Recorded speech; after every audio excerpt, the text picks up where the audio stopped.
Hi everyone, this is Steven, and welcome back to this wealthy education video on advanced technical analysis. Today we are going to be talking about the Parabolic Stop and Reverse, or the Parabolic SAR.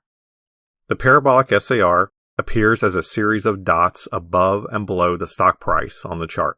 If the dots are below the price of the stock, the direction is bullish, and if the dots appear above the stock price, then the direction of the stock is bearish. When the dots switch positions, this is an indication that a trend change is taking place, moving from either a bullish trend to a sideways trading pattern or a bearish trend. The indicator can be used to set stop-loss orders. If you're in a bullish trend and the dots move from below the price to above the price, you can tighten up a trailing stop to limit losses. And you can do just the opposite when the stock is in a bearish trend and the dots switch to below the stock price. If you are in a short position, then you can tighten up your stops to cover that position if the stock changes direction. The Parabolic SAR is best used with some type of exponential moving average, which can tell you whether the stock is in a bearish or bullish trend. And we'll see that on the chart in just a minute. Because the Parabolic SAR works well in a bullish or bearish trending market, but not as well in a flat or sideways trading market. Now let's look at the Parabolic SAR on a chart. Let's place the parabolic indicator on a chart of Intel and see what the indicator shows us for trading in Intel. First, we're going to go up to indicators. We're going to type in PAR, and Parabolic SAR comes up. And we're going to add in a MACD indicator as well, because the parabolic indicator, the Parabolic Stop and Reverse indicator, actually works best with either an exponential moving average or something like the MACD, another moving average, which can tell us whether or not the stock is in a bearish or a bullish trend. Because remember I said earlier that the parabolic indicator, the Parabolic Stop and Reverse indicator, works best in a trending market. So let's pull up the MACD and add that to our chart as well. So with Intel, we have a support line that I drew here, and we see that the stock has bounced off of support 3 separate times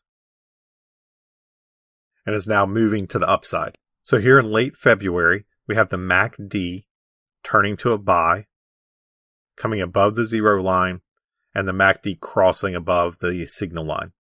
We also have the Parabolic SAR switching from a bearish to a bullish indicator as the dots are below the price.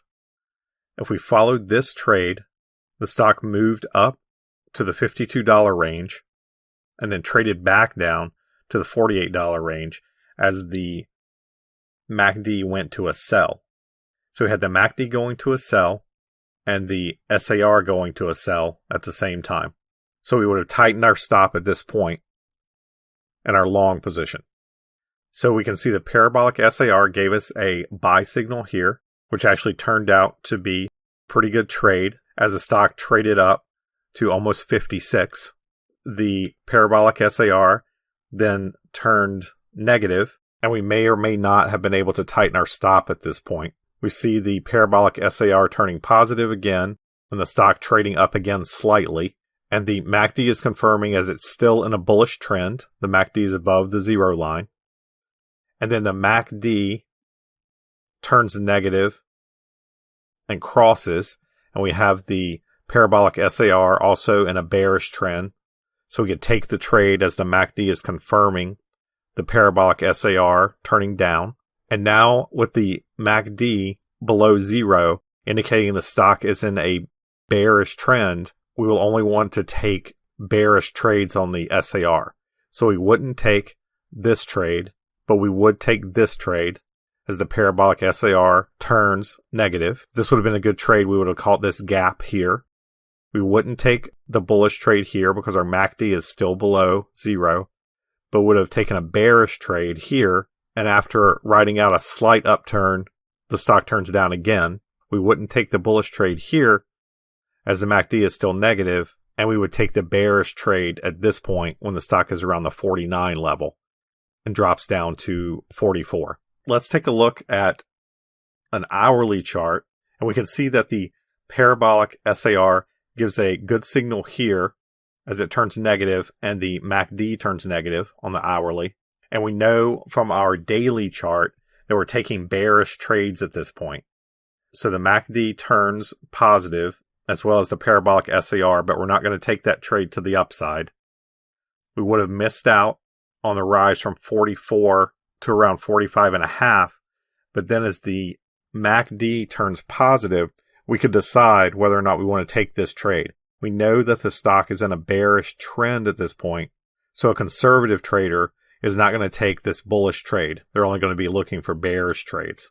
But depending on your risk profile, if you're trading on the hourly basis, then you may want to enter this bullish trade with both the MACD and the Parabolic SAR confirming each other. If we're sticking with the trend, we would have missed this trade as the stock moved up from $45.50 to around 49, and then we would have caught this trade as the Parabolic SAR turned negative and the MACD confirmed it by turning negative as well. We would have gotten in this trade around 47 when the MACD crossed to tell us that the stock is in a bearish trend on the hourly chart, and it's confirmed by our daily chart also being negative. We would have entered the trade here and caught this drop to 44. So that's the Parabolic Stop and Reverse on both a daily and an hourly chart of Intel. Thanks for joining me in this video on the Parabolic Stop and Reverse. Our next video, we'll be talking about the Average Directional Index, or the ADX. I look forward to seeing you in the next video.